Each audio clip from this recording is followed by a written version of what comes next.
Good morning, everybody. January 9th. I can't believe it. Second week. Have you already kind of blown your New Year's resolutions?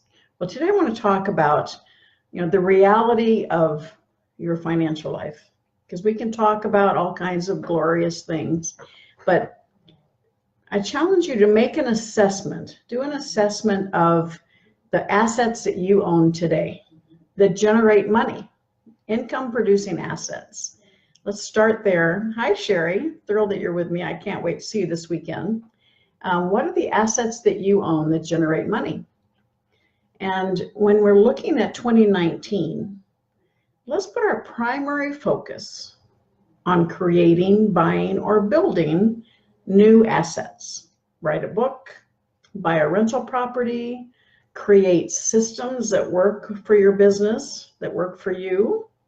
And let's ask yourself, let's be honest, sit down and do your personal financial statement and say, where are you in owning assets? Are your assets generating enough income that exceed your monthly expenses?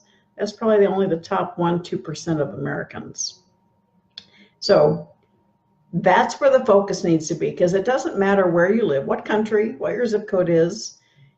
Rich people, financially free people have one thing in common. They have income producing assets that generate revenues greater than their monthly expenses. So I want you to look at your personal situation as well as your business, because I want you to own a business, not a job.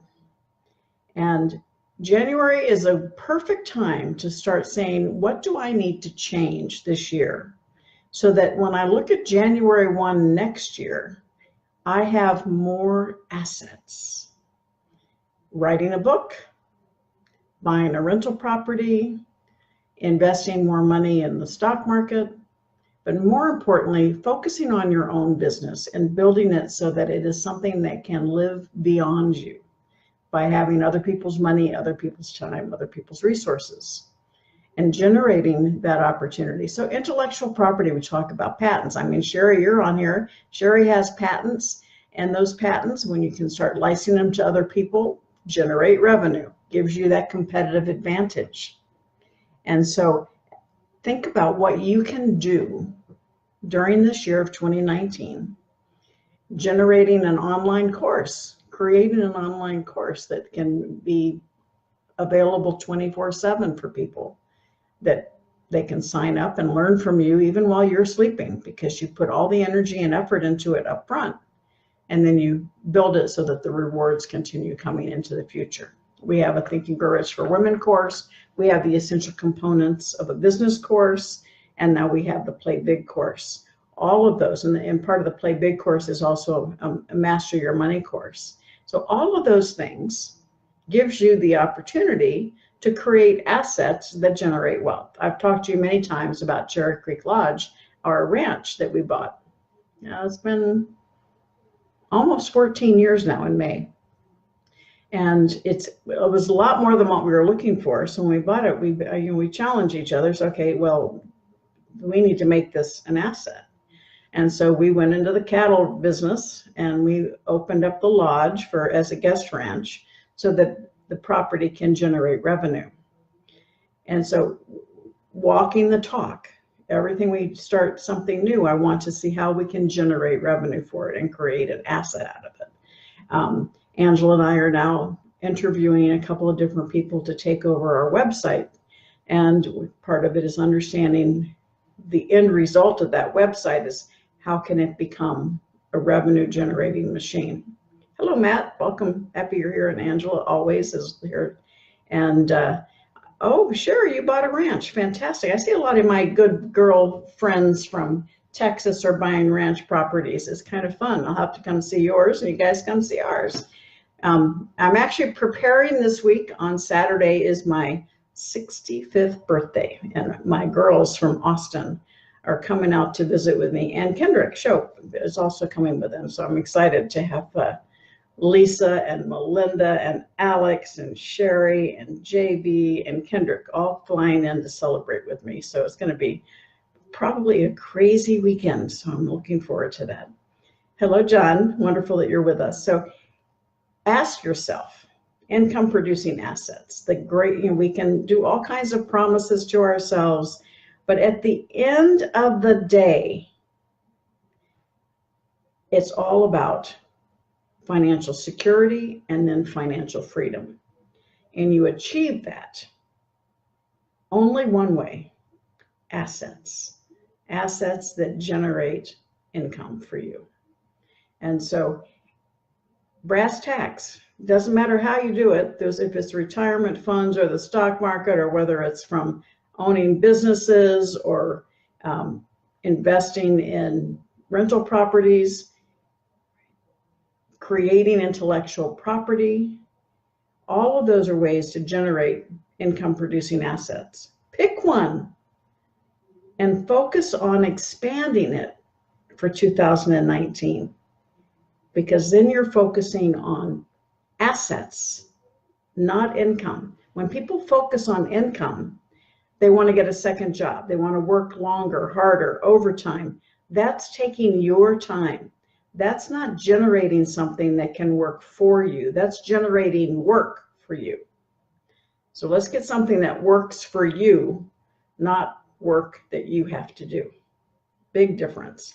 So let me get into the questions that I have this week.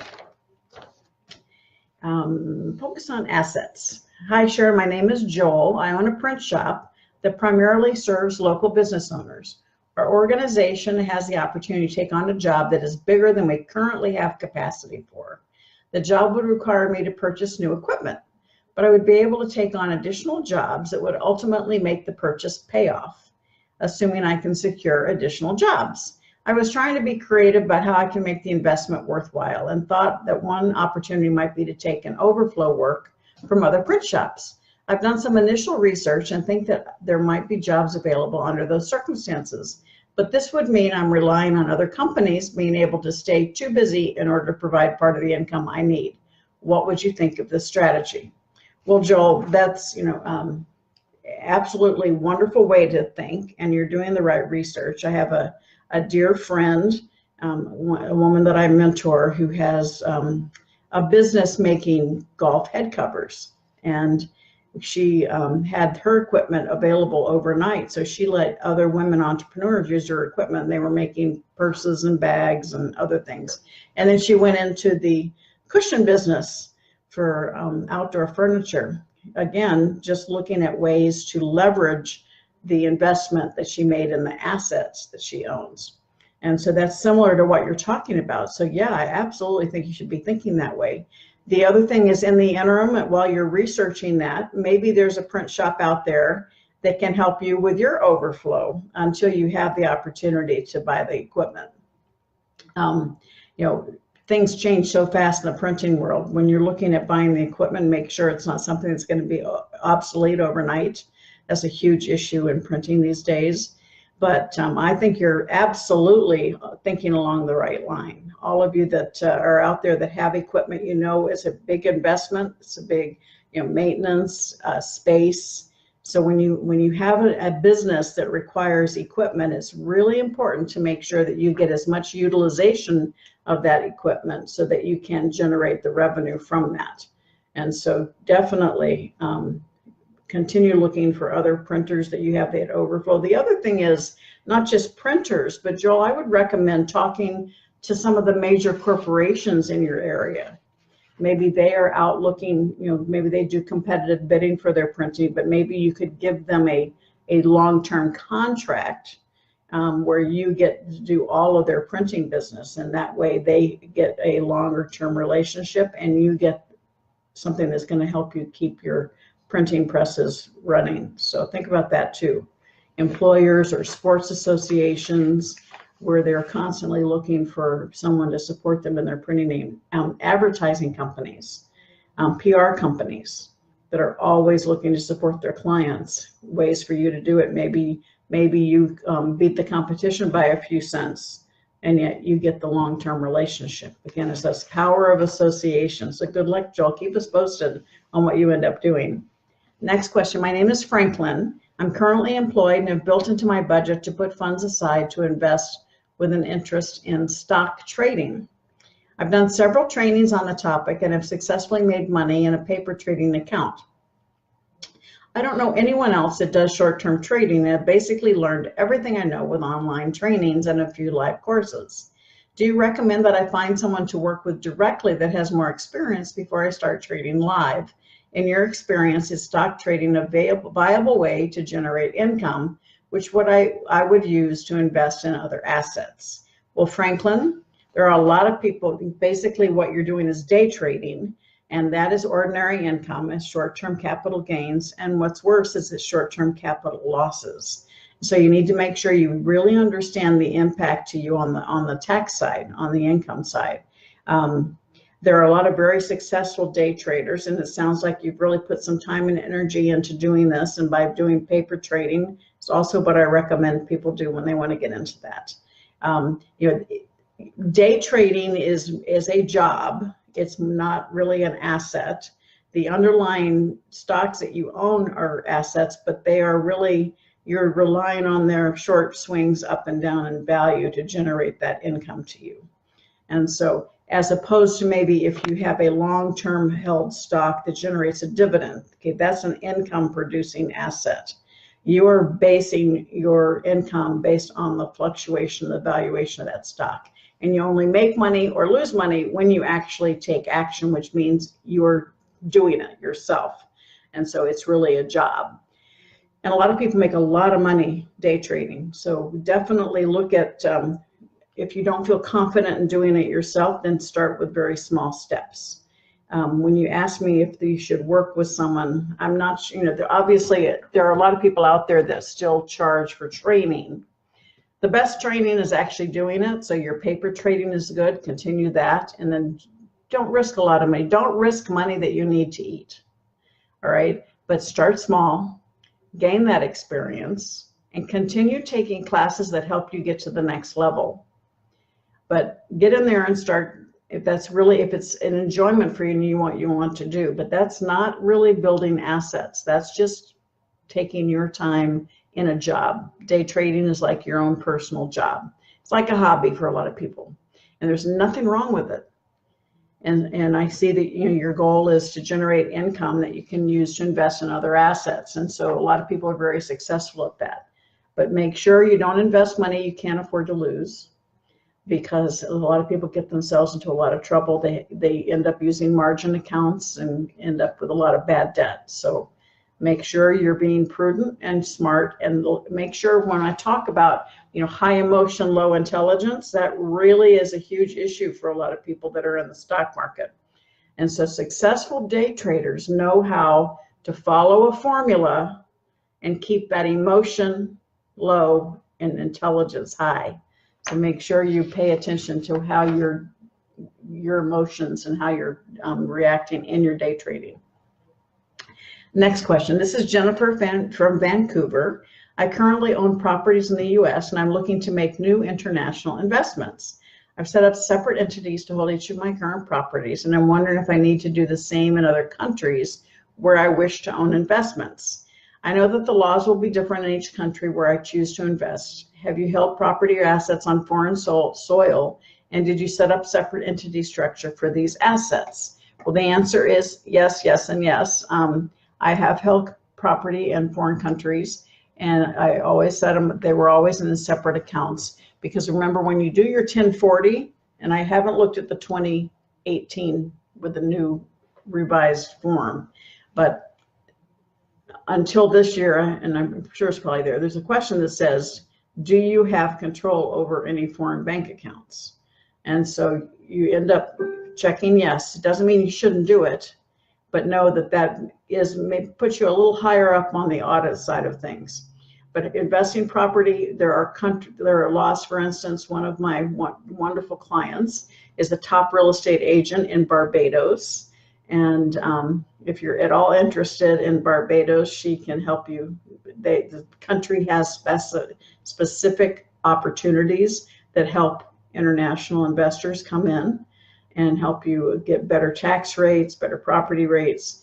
And so look at the country laws where you want to invest, and then make sure, again, because it depends on where you want to go. You know, when we had property and assets and businesses in China, it was hard to get the cash out of China. And so every country, do your research, ask other people that invest there. It's easy enough to find them and locate them on the internet and find out the pluses and the minuses. Look at the stability of the government. Look, if you are looking at, for instance, Barbados, there is a tourism and there is a designated part of the government to support international investors. Look up Suzanne Davis. She's on Facebook, #1 real estate agent in Barbados. But everywhere you go, you have the opportunity to get the right information from the right people. So do your due diligence, do your research, and make sure that you are going with your eyes wide open, because once that money's outside of the country, sometimes it's much more difficult to get it back in. So I see a lot of people have been joining us. Thank you. I'm so glad. Let's see, Inger and Matt, Aaron, Lisa, yay. And I love, okay, so you have a lot of things in here, Sherry. Let me see if I can back up and read your questions. Trying to figure out how to generate income from your new asset. We have a wildlife exemption, but that only helps taxes. That's good.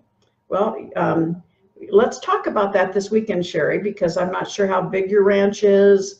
If it has specific kind of wildlife, you can, if you can operate a business off of it, you can do tours, all kinds of fun things. So let's talk about that when you're here this weekend. And because of my teachings, that's all you ever think about. That's good. That's good. And you're buying gold and silver, something to hold. Yep, absolutely. And I have a question about the stock market. Most buying and selling is all done with AI, so big swings will most likely be what's to be expected. But trying to not have heart failure with these swings, is it even worth it? Well, I bet, Sherry, your question is shared by everybody listening and watching this. And I will tell you, it's an issue for me as well. That's why I try to let my experts that handle my investing accounts do it, because they do it with clear heads. I will call them and say, oh, I want to do this. And they go, no, we don't recommend that. So part of it is keeping your own emotion in check. We all have emotions. And so the part of making sure you have somebody on your team that can help you reevaluate it if they think you're going in the wrong direction.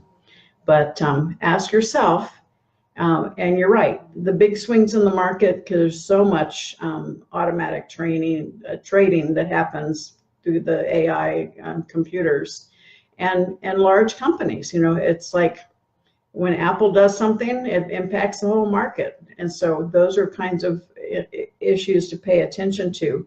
And realize that truly educated investors buy low and sell high. Emotional investors buy high and sell low. And so take a moment and think about your own history and where did you fall in that category. And so that will help you determine if maybe you need a little more advice, a little more mentoring on the subject, or whether you have the ability to have a cool head.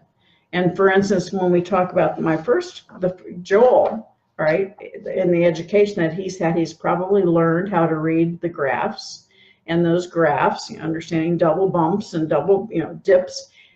If you understand how to read those graphs, then you are going to maybe be able to see when things are going to start triggering automatic trading. But as individuals, very few of us are able to play at the level the large pension funds and large block, mega millionaires can play in, where a single move on their part creates an entire move in the market. And so the best we can do is hope that we have the right advice and to pay attention to it. So I don't know if that helps you at all, Sherry, but it's hard to keep the emotion down. Hello, Robert. Wonderful that you're with us. And let me, this last question I have is from Hannah. She's 48 years old and she's an engineer. I'm employed by a firm where I'm also a partner. I want to make a new investment and have been exploring businesses either as a franchise or buying into another engineering business where I would not necessarily be a part of the operations of the company. In either case, I would need my investment to be one that I'm not required to materially participate. You'd be a passive investor, because I will be maintaining my current workload. My goal is to create a passive income opportunity. Yes, okay. This is the first investment of this kind that I will be making. I have available capital. And a friend of mine recently challenged me that I am choosing an expensive asset class and that I can get more bang for my buck by investing in real estate because I don't have to fund the entire investment myself. I know that you love businesses, but have also had real estate investments. Do you agree with my friend regarding better allocation of funds with real estate? Well, Hannah, it would probably be imprudent for me to give you a direct answer to your question because I don't know your particular financial situation. When I talk about allocation of assets, right? A lot of people, financial advisors, talk about that, and they're talking about having a diversification across stocks, paper assets. When I talk about diversification of assets, I talk about diversification between stocks, businesses, real estate, because when one goes up and down, the other may or may not. And so you have a little bit more stability. And so I would suggest that if you're in an engineering firm and you want to invest in another engineering firm, first I would counsel you to make sure that your current employer won't be upset that you're investing if it's at all a competitor. Okay, that's my first concern as I'm reading your question. But that's an area that I like to invest in things I know about. All right, a lot of people want me to invest in things that if I don't understand the industry, I don't feel comfortable investing in it, even if I'm a passive investor. And understand your passive income flow. If you're investing in a business, you may not get income from that business for a long time, even if it is a pass-through entity, because they may not make money for a few years. So understanding what your cash flow needs are is very important. Now, the benefit of real estate, which I love, is the fact that you only may have to put 20% down and the bank gives you 80%, yet you own 100%. Plus you get the benefit of the depreciation. Again, you need to look at how it impacts your current financial situation. If you end up having a loss, paper loss as a result of the depreciation, certain percentage of that can go against your ordinary wage income. And so I do recommend that you get some sort of a financial advisor to look at your situation and see if you should consider investing in real estate. Now, real estate investment is a passive investment unless you are into multiple housing, considered a business on your part. But becoming a real estate investor is is something that you will need to make sure you educate yourself, stay in one area until you know it well. While people talk about it being mailbox money, and it is, but you still have that learning curve. And so go to a few real estate seminars that are in your local area. Many of them are free. There's usually a real estate investors club that you can go to start educating yourself about it, because it usually is not a small amount of money that you invest in real estate. So you want to make sure that you do it with your eyes wide open and with as much education as possible. Now, that being said, if this engineering company that you want to invest in is something that gets you excited and it's not at all in competition, and you see the value of what they're doing and you're willing to invest in the future of that company, then you have you are an educated investor. Again, that passive element of that is only going to be passive if it's passed through. Otherwise, your interest in that company, you'll probably be a minority shareholder, so you won't have any control, and potentially be diluted in your ownership. And your benefit, if it's not a pass-through entity, if it's a C corporation, the value of that investment will only come to you if they sell the company, or it's being merged or purchased and acquired, and you're going to be bought out of it.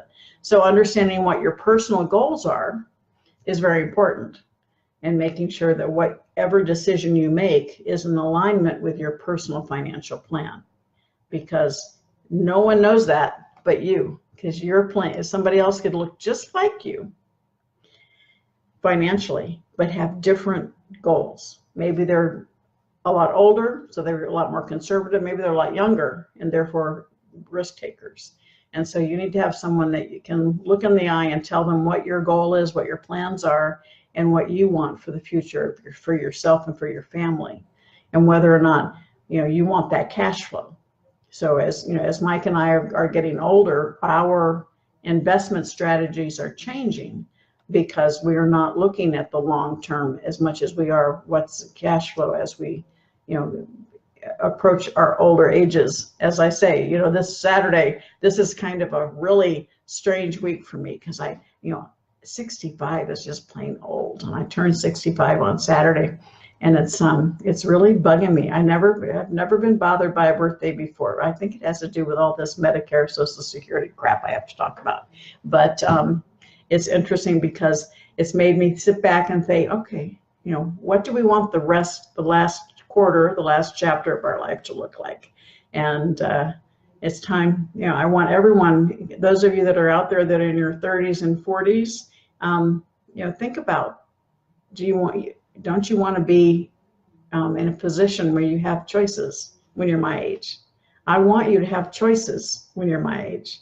And those choices come from having assets. So instead of focusing on more income, focus on assets, buying, building, and creating assets. And when you do that, are those assets things that you're going to buy, invest in assets that appreciate?